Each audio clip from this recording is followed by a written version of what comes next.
C'est pas pour moi que j'ai pris rendez-vous, non, c'est pour une copine en fait, oui. Parce qu'en fait, bah, c'est une copine, elle est vraiment. Elle est désespérée quoi. Et elle osait pas venir. Et du coup, moi je me suis dit, bah non, c'est trop con, t'oses pas venir. Bah moi je vais venir, je vais y aller à ta place. Comme ça, je prends des notes. Et puis après, je lui dis si elle est folle ou pas quoi.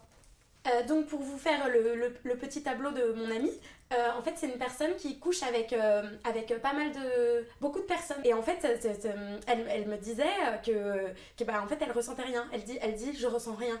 Je ressens rien. Et en fait, ce qui s'est passé la semaine dernière, c'est qu'elle avait couché avec un type. Et en fait, dans sa chambre à elle, il y a plein de photos. Il y a toutes les photos de sa famille, des photos et tout. Et donc, elle regardait les photos, elle regardait le type, elle regardait les photos, elle regardait le type, elle regardait les photos, elle regardait le type. Et là, éclair de génie, bam, en fait, le type, bah, c'était le sosie de son père. Mais en jeune. Du coup, ça veut dire qu'elle veut baiser son père. Non mais parce que là, elle est désespérée, hein. Elle est super, elle est désespérée. Elle dit, elle voit son père partout. Dès qu'elle sort de chez elle, elle voit son père, elle voit son père, elle voit son...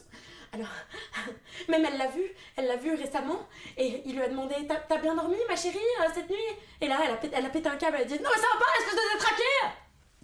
Alors moi, je sais pas quoi lui dire, je me dis, enfin, c'est vous, vous allez me dire ce que je dois lui dire, parce que